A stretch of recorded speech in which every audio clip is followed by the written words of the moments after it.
राहुल जी अगर देश में समय थोड़ा बिताएंगे तो शायद भारत को जान पाएंगे। संसद चलती है तो संसद में नज़र नहीं आते हैं।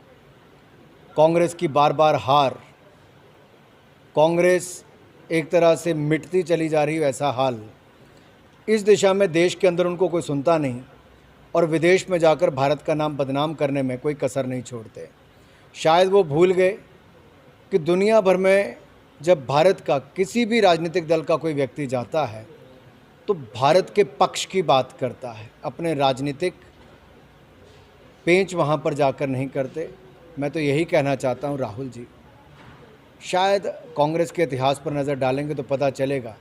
गरीबी हटाओ का आप लोग नारा देते थे, गरीबी में धकेलते चले गए देश की जनता को। ये मोदी जी की सरकार है जिसके 8 वर्ष के कार्यकाल में गरीबी रेखा से बाहर लोग आए हैं और ये दुनिया भर की एजेंसीज़ ने, दुनिया भर की संस्थाओं ने माना है कि किस तरह से 45 करोड़ लोगों के बैंक खाते खुले, हर गांव में हर घर को बिजली मिली, 10 करोड़ के लगभग महिलाओं को उज्ज्वला रसोई गैस में गैस सिलेंडर मिला, 12 करोड़ से ज़्यादा शौचालय बना कर दिए गए, 9 करोड़ लोगों को पिछले 2 सालों में नल से जल देने का काम किया गया, 62 करोड़ के लगभग LED के बल्ब लगाए गए, 80 करोड़ लोगों को मुफ्त में अनाज पिछले 2 सालों में दिया गया, 190 करोड़ वैक्सीन मुफ्त में लगी।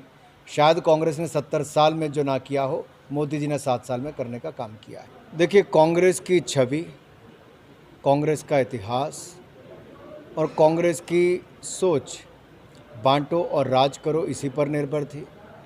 दंगों का एक ऐसा इतिहास कांग्रेस के समय का है, 84 से लेकर पुराने दंगे देखेंगे तो हर किसी की साथ में चिपकता है तो कांग्रेस के साथ। अशोक गहलोत जी एक बहुत विफल मुख्यमंत्री हुए जिनके राज में महिलाओं के साथ दुष्कर्म होता है, बच्चियों का उत्पीड़न होता है, तो उनके मंत्री कहते हैं मर्द की परिभाषा क्या है, बाकी क्या है। इस तरह की बोलबानियाँ जब वहाँ पर आती हैं तो अपने आप में दिखता है कि सोच क्या है। उनकी कानून व्यवस्था चरमरा गई है राजस्थान की, और जब अपना राज्य संभाल ना पाएँ तो दूसरों पर टिप्पणी करने से उन्हें बचना चाहिए। माननीय प्रधानमंत्री नरेंद्र मोदी जी सदा जनता के हित के निर्णय लेते हैं। अगर आप देखें, आपदा के समय किसी देश में 80 करोड़ लोगों को 2 साल से ज़्यादा समय में मुफ्त में अनाज देने का काम हुआ तो भारत में हुआ। मुफ्त में वैक्सीन 190 करोड़ लगी तो भारत में लगी। इसी तरह से पेट्रोल और डीजल के दाम दुनिया भर में, जिस तरह से कच्चे तेल के दाम बढ़े उसके बाद प्रभाव भारत में भी पड़ना ही था, लेकिन जनता के हितों को ध्यान में रखते हुए इन दामों में एक्साइज में कटौती की गई है और हमें आशा है कि राज्य भी अपने अपने स्तर पर सब जगह टैक्स में कटौती करेंगे ताकि आम नागरिक पर प्रभाव न पड़े। इससे पूर्व भी मोदी सरकार ने टैक्स में कटौती की थी, लेकिन कुछ राज्यों ने, जो विपक्ष शासित राज्य, उन्होंने वहाँ पर कमी नहीं लाए थे, अपने राज्यों में टैक्स की कटौती नहीं की थी। मुझे आशा है इस बार वो भी करेंगे ताकि आम नागरिक को इसका लाभ मिल पाए। दूसरी ओर दुनिया भर में जो खाद है उसके रॉ मटेरियल के और खाद के दाम बहुत बढ़ गए।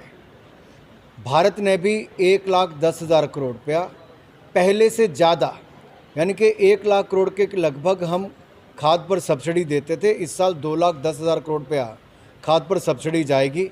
ये अपने आप में दिखाता है कि हमने किसानों पर भी कोई बोझ नहीं पड़ने दिया। ये भी एक बहुत बड़ी राहत किसानों के लिए है। तो दूसरी ओर आम नागरिक के लिए पेट्रोल और डीजल के दामों में भारी कटौती करके लाभ दिया है।